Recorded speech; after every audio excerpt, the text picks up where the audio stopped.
Hi friends, welcome to Shobha study circle. ಇವತ್ತು ನಡೆದ village administrative officer ಕಡ್ಡಾಯ ಕನ್ನಡ ಪರೀಕ್ಷೆ ಹೇಗಿತ್ತು, ಅದರಲ್ಲಿ ವರ್ಷನ್ ಕೋಡ್ D2ನ ಪರೀಕ್ಷೆ ಪತ್ರಿಕೆ ಹೇಗಿತ್ತು ಅನ್ನೋದನ್ನು ನಾನು ನಿಮಗೆ ಇವತ್ತು ತಿಳಿಸ್ಕೊಡ್ತೀನಿ. ಪ್ರಧಾನ ವಾಕ್ಯದಲ್ಲಿ ಅನೇಕ ಉಪವಾಕ್ಯಗಳು ಅಂತ್ಯದಲ್ಲಿ ಮಾತ್ರ ಬರುವ ಲೇಖನ ಚಿಹ್ನೆ ಯಾವುದು ಅಂತ ಅಂದರೆ ಅರ್ಧವಿರಾಮ.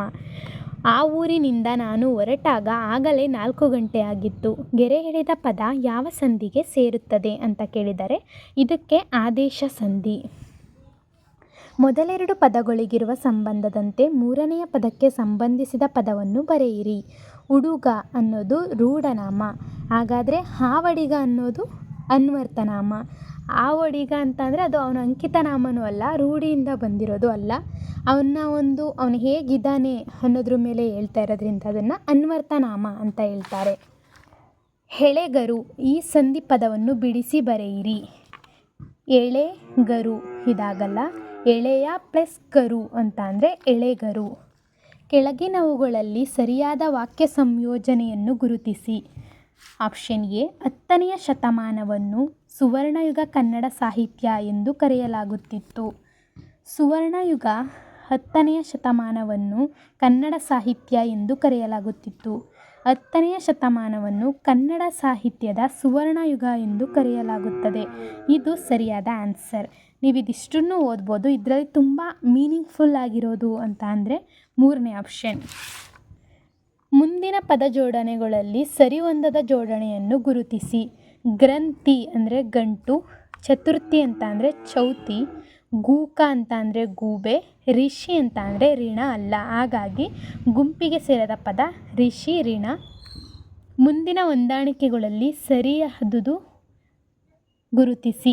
ಸಂಖ್ಯಾವಾಚಕ ರಾಮ ಲಕ್ಷ್ಮಣ. ರಾಮ ಲಕ್ಷ್ಮಣ ಅನ್ನೋದು ಸಂಖ್ಯಾವಾಚಕ ಅಲ್ಲ, ಇದು ನಿಮ್ಗೆ ಗೊತ್ತು. ಯಾಕೆಂದರೆ ಸಂಖ್ಯೆ ರೂಪದಲ್ಲಿದ್ದರೆ ಮಾತ್ರ ಅದನ್ನು ಸಂಖ್ಯಾವಾಚಕ ಅಂತ ಹೇಳ್ತೀವಿ. ನಾಮವಾಚಕ ದೊಡ್ಡದು ಸಣ್ಣದು ಅನ್ನೋದು ನಾಮವಾಚಕ ಅಲ್ಲ.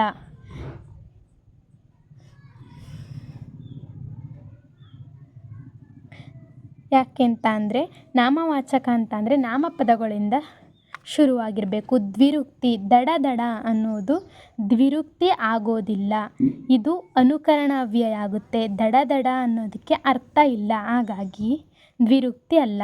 ಗುಣವಾಚಕ ಅಂದರೆ ಕೆಟ್ಟದು ಒಳ್ಳೆಯದು.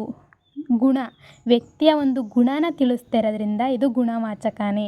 ಹಾಗಾಗಿ ಮುಂದಿನ ಹೊಂದಾಣಿಕೆಯಲ್ಲಿ ಸರಿಯಾದದನ್ನು ಗುರುತಿಸೋಕೆ ಕೇಳಿದರೆ ಇದರ ಆನ್ಸರ್ ಕೆಟ್ಟದು ಒಳ್ಳೆಯದು, ಗುಣವಾಚಕ. ಆ ಪಟ್ಟಿಯಲ್ಲಿನ ತತ್ಸಮಗಳನ್ನು ಬಾ ಪಟ್ಟಿಯಲ್ಲಿರುವ ತದ್ಭವಗಳೊಂದಿಗೆ ಹೊಂದಿಸಿ ಬರೆಯಿರಿ. ಪುಸ್ತಕ ಅಂದ ತಕ್ಷಣವೇ ನಮಗೆ ಗೊತ್ತಾಗುತ್ತೆ ಒತ್ತಿಗೆ ಅಂತ. ಪಕಾರಕ್ಕೆ ಹಕಾರ ಬಂದಿದೆ, ಹಂಗಂದರೆ ಹೊತ್ತಿಗೆ. ಹೊತ್ತಿಗೆ ಈಗ ಫಸ್ಟು ಇಲ್ಲೇ ಚೆಕ್ ಮಾಡ್ಕೊಬಿಡಿ ನೀವು. ಎಗೆ ಆಪ್ಷನ್ 3 ಅಂತ ಅಂದರೆ 3 ಇಲ್ಲಿ ಯಾವ ಆಪ್ಷನ್ಸಲ್ಲಿ ಇಲ್ಲ, ಒಂದೇ ಆಪ್ಷನಲ್ಲಿದೆ. ಹಾಗಾಗಿ ನಮಗೆ ಡೈರೆಕ್ಟ್ ಆನ್ಸರ್ ಗೊತ್ತಾಗುತ್ತೆ, ಆಪ್ಷನ್ ಎನೇ ಆನ್ಸರ್ ಅಂತ. ಸಂಸ್ಕೃತ ಅಂತ ಅಂದರೆ ಸಕ್ಕದ, ಕರ್ತೃ ಅಂತ ಅಂದರೆ ಕರ್ತಾರ, ದೀಪಿಕಾ ಅಂತ ಅಂದರೆ ದೀವಿಗೆ. ಇದಿಷ್ಟು 8th ಕ್ವಶನ್. 9th ಒನ್, ಗುಂಪಿಗೆ ಸೇರದ ಪದದ ಜೋಡಣೆ ಗುರುತಿಸಿ. ರಕ್ಷೆ, ಶಿಕ್ಷೆ, ಪಂಡಿತ, ಪಾಮರ, ಕೊನರು, ಕಮರು. ಇವಿದಿಷ್ಟು ಅವಕ್ಕೆ ವಿರುದ್ಧ ಪದಗಳು. ತೆಗಳಿಕೆ, ಬಿಕ್ಕಳಿಕೆ.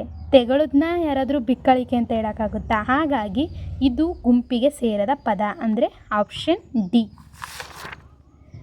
ಅಕ್ಷರವನ್ನು ವರ್ಣ ಎಂದು ಮೊದಲು ಕರೆದವರು ಕೇಶಿರಾಜ. ಹೈ, ಔ ವರ್ಣಮಾಲೆಯಲ್ಲಿ ಈ ಅಕ್ಷರಗಳು ಯಾವ ಗುಂಪಿಗೆ ಸೇರುತ್ತವೆ? ಸಂಧ್ಯಾಕ್ಷರಗಳ ಗುಂಪಿಗೆ. ಯೋಗವಾಹಕಗಳು ನಿಮ್ಗೆ ಈಗಾಗಲೇ ಗೊತ್ತು, ಅಂ ಮತ್ತು ಅಹ. ಮಹಾಪ್ರಾಣಗಳು ಗೊತ್ತು, ಅನುನಾಸಿಕಗಳು ಗೊತ್ತು, ಹಾಗಾಗಿ ಸಂಧ್ಯಾಕ್ಷರಗಳು. ಈ ಕೆಳಗಿನ ಪದಗಳಲ್ಲಿ ಯಾವುದು ಸಜಾತಿಯ ಒತ್ತಕ್ಷರವಾಗಿದೆ? ಅಕ್ಷರ, ಕ್ಷಗೆ ಸಾವತ್ ಬಂದಿದೆ, ಹಾಗಾಗಿ ಇದು ವಿಜಾತಿಯ ಅಕ್ಷರ. ಶಕ್ತಿ, ಶಕ್ತಿಗೆ ಅವತ್ತು ಬಂದಿದೆ, ಹಾಗಾಗಿ ಇದು ಕೂಡ ವಿಜಾತಿಯ ಒತ್ತಕ್ಷರ. ಅಕ್ಕ, ಕಾಗೆ ಕಾವತ್ತೆ ಬಂದಿದೆ, ಅಂದರೆ ಕಾಗೆ ಕಾವತ್ತೆ ಅಂದರೆ ಇದು ಸಜಾತಿಯ ಒತ್ತಕ್ಷರ. ಜ್ಞಾಗೆ ಜ್ಞಾವತ್ತು, ಇದು ವಿಜಾತಿಯ ಒತ್ತಕ್ಷರ. ಬೇರೆ ಬೇರೆ ಒತ್ತಕ್ಷರಗಳು ಬಂದಿದ್ದರೆ ಅದು ವಿಜಾತಿಯ ಒತ್ತಕ್ಷರ. ಅದೇ ವ್ಯಂಜನಕ್ಕೆ ಅದೇ ಅಕ್ಷರಗಳು ಬಂದಿದ್ದಾರೆ, ಅದು ಸಜಾತಿಯ ಒತ್ತಕ್ಷರಗಳು. ವ್ಯಂಜನಗಳಿಗೆ ಸ್ವರಗಳು ಸೇರಿ ಆಗುವ ಅಕ್ಷರಗಳು ಯಾವುವು? ಗುಣಿತಾಕ್ಷರಗಳು. ನಿಮ್ಗೆ ಈಗಾಗಲೇ ಗೊತ್ತು, ಖ ಆಗೋದಕ್ಕೆ ಕ ಪ್ಲಸ್ ಹ ಬೇಕು.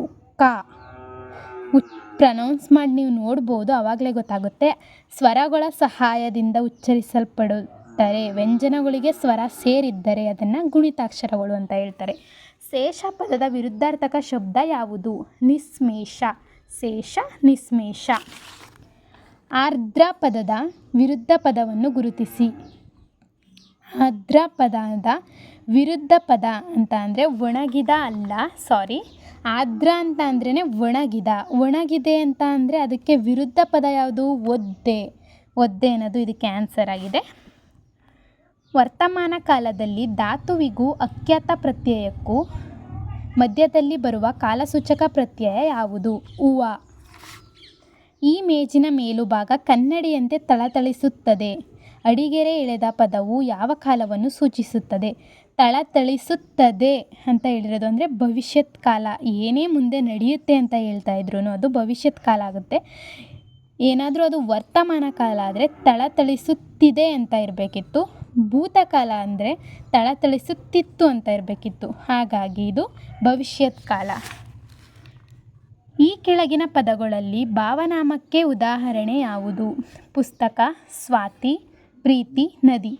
ನಮ್ಮ ಮನಸ್ಸಿನ ಭಾವನೆನ ವ್ಯಕ್ತಪಡಿಸೋದು ಯಾವುದು? ಪ್ರೀತಿ. ಹಾಗಾಗಿ ಪ್ರೀತಿ ಅನ್ನೋದು ಭಾವನಾಮಕ್ಕೆ ಉದಾಹರಣೆಯಾಗಿದೆ.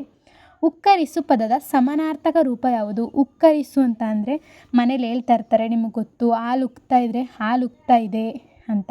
ಹಾಗಾಗಿ ಉಕ್ಕರಿಸು ಅನ್ನೋ ಪದಕ್ಕೆ ಸಮಾನ ಅರ್ಥ ಕೊಡೋದು ಅಂದರೆ ಕುದೀತಾ ಇದೆ, ಕುದಿಸು ಅನ್ನೋದು. ಈ ಕೆಳಗಿನವುಗಳಲ್ಲಿ ಹೊಂದಾಣಿಕೆ ಆಗದ ಜೋಡಿ ಯಾವುದು? ನಿರ್ವಾಣ ಅಂತ ಅಂದರೆ ಮೋಕ್ಷ, ತತ್ಪರ್ಯ ಅಂತ ಅಂದರೆ ತತ್ವ ಅಂತ ಕರೀತಾರೆ, ಟಿಸಿಲು ಅನ್ನೋದನ್ನು ಕೊಂಬೆ ಅಂತ ಕರೀತಾರೆ, ಕುಕ್ಕಟ ಅಂದರೆ ಕೋಳಿ ಅಲ್ಲ.